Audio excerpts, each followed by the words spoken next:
Hey there, it's Beth, and this week we're talking about the singers from the Fairies Oracle. And these cards tend to be larger, maybe archetypal. I'm not sure if archetypal is the word I want to use. They tend to deal with the big issues of life, receiving, healing, growth, tapping into yourself, kind of the more esoteric inner aspect of life and changes. And when you use the cards themselves are not actual figures. They're very beautiful and they're very emotive. And this was the singer of the chalice. This is singer of healing. But when you see, they're not like, here's Lulu, and very much figures. There's the card. See, it's like very different imagery being used in the singers, because they're not really, well, I'm not going to say they're not going to take like a human form for you to comprehend them. How they exist are not in like, the corporeal form such as this. And a lot of them tend to be a bit more, if you meet aspects of it, it's more of a hive mind as opposed to an individual mind, which you can often see with fairy in general, is that kind of a hive. One thing knows it and then all of it knows it. And I like to think of these, this is ecstasis, think of these as the songs that come through the earth. It's the earth, the planets, the universe, us. Like out here, it's like you hear the trees a lot more than you hear the actual earth, just the earth. Whereas like if you go down to like someplace like southern Utah and you listen, you just listen, and you can hear the earth thrumming, and it's definitely a different sound than what trees make, because I work a lot with plants and trees, and it's a very different sound. And that's kind of what these things are. That's that kind of sound. That's the sound rolling through the universe, rolling through all of us. It's in us. This is the guardian at the gate.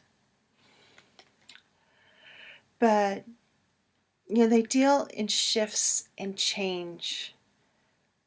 They give us something to tap into to help us work through those really difficult aspects of self or behaviors or patterns, so we can get out of old ruts and enjoy something new in our life. They're access points, and they're always there for the asking.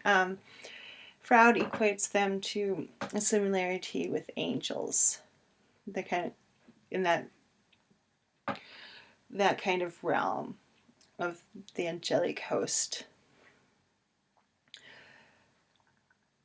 And it's working with the singers, you're working with the energies that allow you to move into a frame of mind where you want to be, where you can allow the change or allow grace or flow to come through you, as opposed to blocking it off and kind of backing away from it.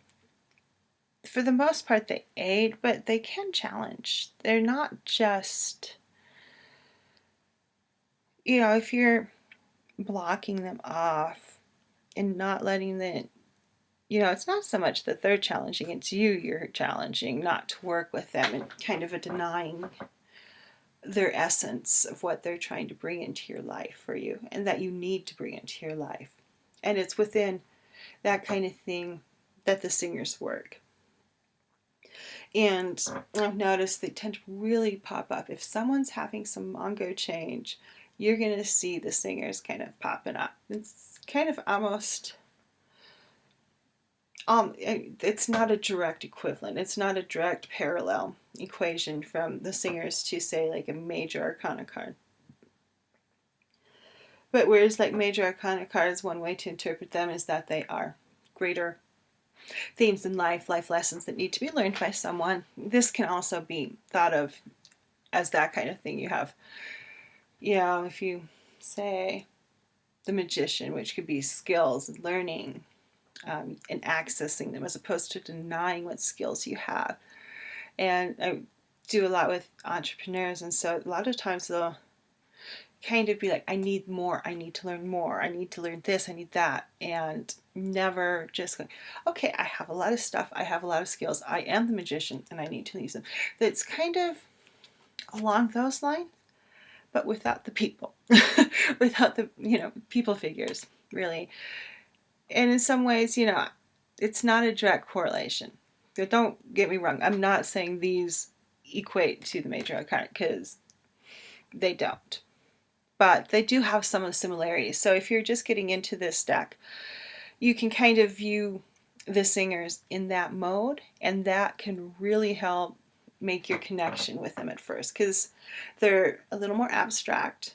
Obviously, it's like when you start looking in at the paintings, too, they're very abstract, but you also see almost Kabbalistic kind of themes and patterns pop up in them. And it's like, look at the middle pillar. It's kind of hard to tell. You're not getting a real good.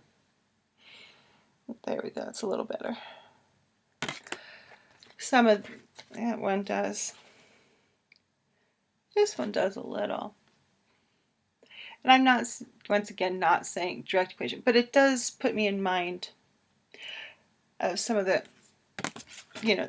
the Tree of Life teachings of, I'm back here, the Kabbalah, and Tree of Life in general. Of course, Tree of Life tends to, you tend to see that repeated throughout many different cultures. But the thing with them is that when it's not so much, here's the only one that's an actual figure. It has a face, and that's Solace. It's just reading too much light.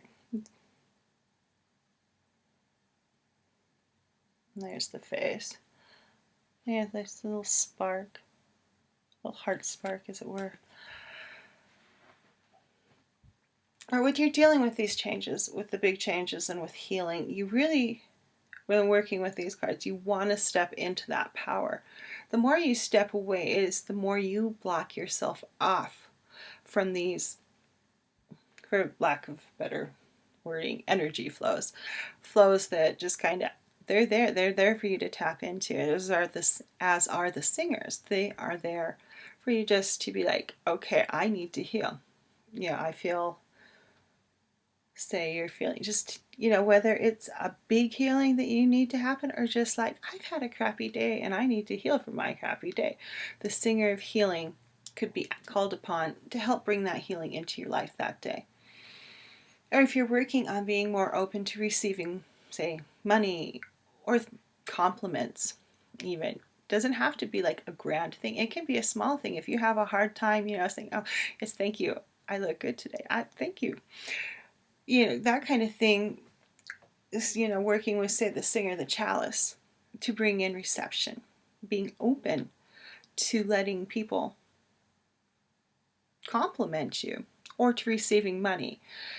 It's interesting how money can be, people be like, it's dirty, it's bad, I shouldn't have that, even though without money you can't live in this day and age. It's part of life at this point in time, and you just gotta learn how to deal with it. But that's what singers can do. Reception, being the active creative with the masculine of here, the fiery sword. There's a lot of different energies going on, and we'll talk more directly about those, each card, later on. And